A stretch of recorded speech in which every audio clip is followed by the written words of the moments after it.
ओम नमो भगवते वासुदेवाय। तृतीय अध्याय त्रिविध वैष्णव लक्षण कथा राजवाच।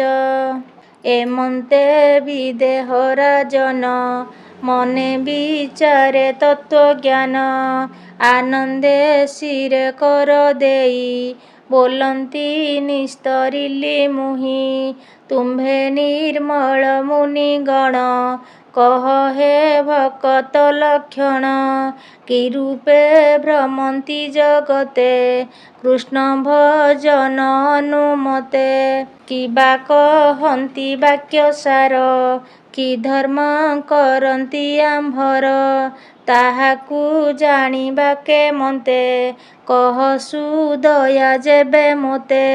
मनिरुवाच मुनि बोलंती ताहा शुणी शुण विदेह नृपमणि कृष्ण भजन ए संसारे प्रचरे त्रिविध प्रकारे उत्तम मध्यम प्रकृत ଯାହାର ଲକ୍ଷଣ ଯେମନ୍ତ ତାହା କହିବା ଶୁଣ ଏବେ।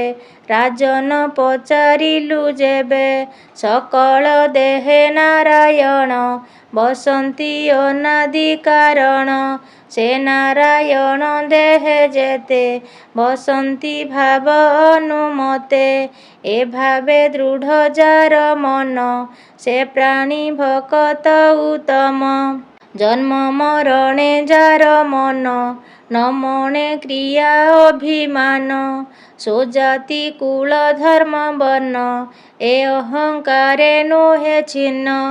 ଉତ୍ତମ ଲକ୍ଷଣ ତା ଜାଣି ଭକତ ମଧ୍ୟେ ପରିମାଣି ଯାହାର ସୁତତ୍ବିତ ଦେହେ ପରମ ଆତ୍ମା ବୃଦ୍ଧି ହୁଏ ସକଳ ଜୀବେ ସମବୁଦ୍ଧି ଉତ୍ତମ ଭାବ ଏ ପ୍ରସିଦ୍ଧି କେବେ ହେ ନୁହେଁ ଜ୍ଞାନ ଭ୍ରମ ସେ ପ୍ରାଣୀ ନାରାୟଣ ସମ।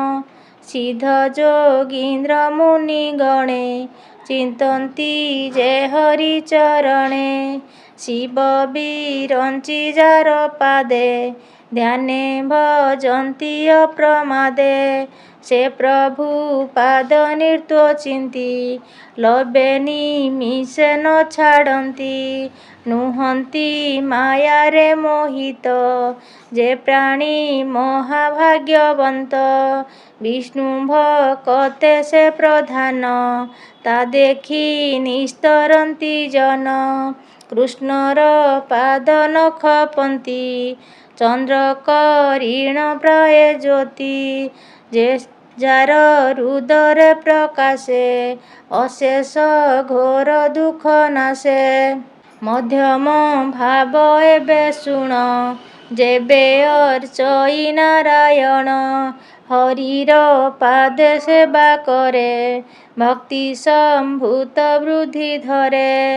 ସଂସାର ମଧ୍ୟେ ଯେତେ ଜନ ସମସ୍ତ ହୃଦେ ଭଗବାନ ସତ ଅସତ କର୍ମ କରେ ଏ ଭାବ ହେତୁ ନ ବିଚାରେ ସ୍ୱପ୍ରିୟ ଆନନ୍ଦ ପ୍ରମାଣେ ଅସତ ସୁଖ ବୋଲି ଜାଣେ ସୁପ୍ରଜ୍ଞା ଭାବେ ଦୟା କରେ ଅହଂ ପଣ୍ଡିତ ହେତୁ ଧରେ ସେ ପ୍ରିୟା ପ୍ରିୟ ଶତ୍ରୁ ମିତ୍ର ଏ ସର୍ବ କୃଷ୍ଣ ଏ ସର୍ବତ୍ର ଏଣେ ନ ହୋଇ ଅହଙ୍କାରୀ ମନରେ ଦୋଷ ଗୁଣ ଧରି ମାତ୍ର ଧନରେ ଗୁଣ ଦୋଷ ଘେନି ଆପଣା ଶ୍ରେଷ୍ଠ ଅଂଶ କର୍ମ କରଇ ବିଧି ମତେ ଫଳ ଆକାଂକ୍ଷା କରି ଚିତେ। ପରେ କହଇ ଦୁଇ ମତ ଆପଣା ନାହିଁ ସେ କର୍ତ୍ତୃତ ପ୍ରତିଷ୍ଠା ଗୁଣେ କରେ ଶ୍ରମ ଏଣୁ ସେ ବୋଲଇ ମଧ୍ୟମ। ପ୍ରକୃତ ଭାବ ଏବେ ଶୁଣ ଯେବେ ପୂଜଇ ନାରାୟଣ କେବଳ ଲୌକିକର ମତେ ଶ୍ରଦ୍ଧା ନ ଥାଇ ଅନ୍ତର୍ଗତେ न सर्वे विष्णुर भकत इतर देखे सर्वमत ମନରେ ଅହଙ୍କାର ଭରି ଦଣ୍ଡେ ବିଚାରେ ଭକ୍ତି କରି ଏହା ପ୍ରାକୃତ ବୋଲି କହି ତଥାପି ଭକ୍ତ ସେ ବୋଲାଇ ଏଣୁ ଯେ ଯେତେ ଭାବେ ଭଜେ ହରି ତା ହୃଦୟ ନ ତେଜେ ଚିତ୍ତେ ଚିନ୍ତିଲେ କ୍ଷଣେ ମାତ୍ର ହରଇ ଅଶେଷ ଦୁରିତ ସେ ହରି ପାଦ ହୃଦେ ଧରି ଭକତି ଦୁସ୍ତରୁ ନିସ୍ତରି ଶୁଣିବି ଦେହ ମହୀପତି ବିବିଧ ବୈଷ୍ଣବଙ୍କ ରୀତି ଏକାଦଶରେ କୃଷ୍ଣ ରସ କହିଲା ଜଗନ୍ନାଥ ଦାସ। ଇତି ଶ୍ରୀମଦ୍ଭାଗବତେ ମହାପୁରାଣେ ପାରମହଂସ ସଂହିତାୟା 82 ଏକାଦଶ ସ୍କନ୍ଧେ ତ୍ରିବିଧ ବୈଷ୍ଣବ କଥନଂ ନାମ ତୃତୀୟୋऽଧ୍ୟାୟଃ। ଓಂ ନମୋ ଭଗବତେ ବାସୁଦେବାୟ।